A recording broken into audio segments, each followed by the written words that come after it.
YCP 5 ఏళ్ల పాలనలో తిరుమల కొండపై జరిగిన అవినీతి అక్రమాలపై విజిలెన్స్ విచారణ వేగవంతమైంది. టీటీడీ పరిధిలోని ప్రతి విభాగాన్ని తనిఖీ చేస్తున్న అధికారులు అక్కడి సిబ్బందిని విచారిస్తున్నారు. ఆర్థికపరమైన అంశాలపై గతంలో తీసుకున్న నిర్ణయాలు, నిధుల విడుదలపై ఆరా తీస్తున్నారు. ఉద్యోగుల నుంచి సేకరిస్తున్న సమాచారాన్ని క్రోడీకరించి వారి వాంగ్మూలాలను రికార్డ్ చేస్తున్నారు. 15 అంశాలపై ప్రత్యేకంగా దృష్టి సారించిన విజిలెన్స్ అధికారులు ముఖ్యమైన దసరాలను స్వాధీనం చేసుకున్నట్లు తెలుస్తోంది. ఆ క్రమంలో టీటీడీలో అక్రమాలపై మరో వారంలో విజిలెన్స్ నివేదిక రెడీ అవుతుంది అంటున్నారు.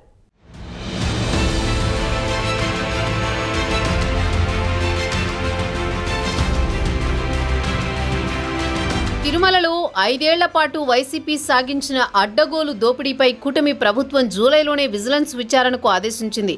సీఎంగా పదవీ బాధ్యతలు చేపట్టాక శ్రీవారి దర్శనానికి వచ్చిన చంద్రబాబు 5 ఏళ్ల అరాచక పాలనపై ప్రక్షాళన తిరుమల నుంచే ప్రారంభిస్తామని ప్రకటించారు. వెనువెంటనే 5 ఏళ్లుగా అన్నీ తానే వ్యవహరించిన అధికారి ధర్మారెడ్డిని తప్పించి టీటీడీ ఈవోగా శ్యామలరావును నియమించారు. తిరుమల తిరుపతి దేవస్థానంలో ఆర్థికపరమైన అక్రమాలను నిగ్గు తేల్చేందుకు రాష్ట్ర విజిలెన్స్ విభాగం నుంచి ప్రత్యేకంగా ఓ బృందాన్ని ఏర్పాటు చేశారు. ఎస్పీ స్థాయి అధికారి కరీముల్లా షరీఫ్ నేతృత్వంలో వివిధ శాఖలకు చెందిన 40 మంది అధికారుల బృందం టీటీడీలో జరిగిన అక్రమాలపై విచారణ చేస్తోంది. విజిలెన్స్ అధికారుల తనిఖీలు, రికార్డుల స్వాధీనం, వాంగ్మూలాల సేకరణతో టీటీడీలోని కీలక విభాగాల్లో పనిచేసిన ఉన్నతాధికారులు, సిబ్బందిలో కలవరం మొదలైంది. గత ఈవో ధర్మారెడ్డికి సన్నిహితంగా ఉండి కీలకంగా వ్యవహరించిన అధికారులు విజిలెన్స్ సోదాలతో ఉక్కిరిబిక్కిరవుతున్నారు.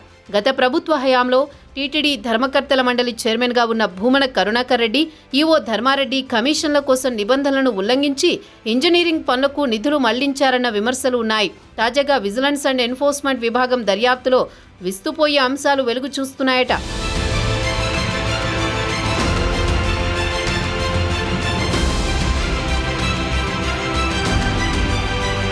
కల్తీ నెయ్యితో పాటు స్వామివారి ప్రసాదాల్లో జీడిపప్పు, యాలకులు, కిస్మిస్ వంటివన్నీ నాసిరకమే వాడారని, చాలా వస్తువుల కొనుగోళ్లలో గోల్మాల్ జరిగిందని వెల్లడైనట్టు సమాచారం. వైసీపీ పెద్దలు తమ బినామీలైన కాంట్రాక్టర్ల నుంచి వాటిని అధిక ధరలకు కొనేవారని తేలిందట.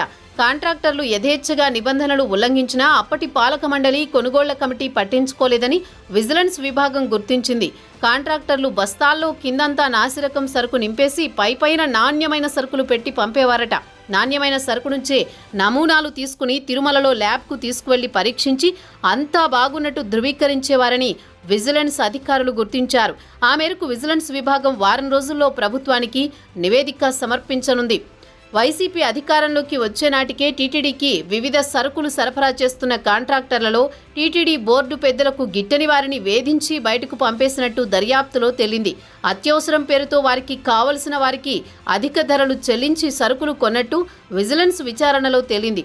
సింగిల్ బిడ్ దాఖలై వేసిన వారు బయట వాళ్లైతే టెండర్ల రద్దు చేసేవారని, అదే కావలసిన వాళ్లు సింగిల్ బిడ్ దాఖలు చేసిన వారికి కాంట్రాక్టు కట్టబెట్టేవారని విజిలెన్స్ దర్యాప్తులో వెల్లడైంది.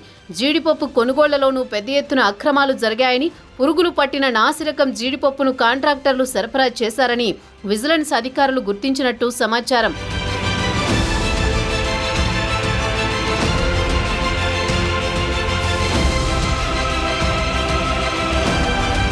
తిరుమల కొండపై ఉన్నది వాటర్ సేఫ్టీ ల్యాబ్ మాత్రమే. అక్కడ నెయ్యి నాణ్యతను నిర్ధారించే పరీక్షలకు కావలసిన పరికరాలు, నిపుణులైన సిబ్బంది లేరు. నెయ్యి ట్యాంకర్లలో 3 అరలు ఉంటాయి. నాణ్యతను పరీక్షించేందుకు 3 అరల నుంచి 100 గ్రాముల చొప్పున సేకరించి ఆ మొత్తాన్ని కలిపి దానిలోంచి శాంపిల్ తీసి పరీక్షలకు పంపాలి.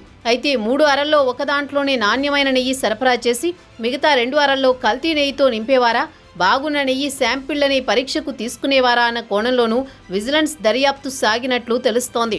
శ్రీవాణి ట్రస్టు పేరుతో ఆలయాల పునరుద్ధరణకు నాటి టీటీడీ పాలకులు ఇష్టానుసారం నిధులు విడుదల చేసినట్లు విజిలెన్స్ విచారణలో తేలింది. రాజకీయ ప్రయోజనాల కోసం వైసీపీ నాయకులకు ఇష్టానుసారం నిధుల పందేరం చేశారని గుర్తించారు. ఎన్నికలకు ముందు ఎక్కువగా వర్క్ ఆర్డర్లు ఇచ్చారట. ఇతర ఆలయాలకు గరిష్టంగా 25 లక్షల వరకు ఇచ్చేందుకే నిబంధనలు అనుమతిస్తుండగా 63 ఆలయాలకు 35 లక్షల వరకు కేటాయించినట్లు తెలిసింది. కొన్ని నిర్మాణం పూర్తయిన ఆలయాలకు నిధులు విడుదల చేసినట్లు గుర్తించారని సమాచారం.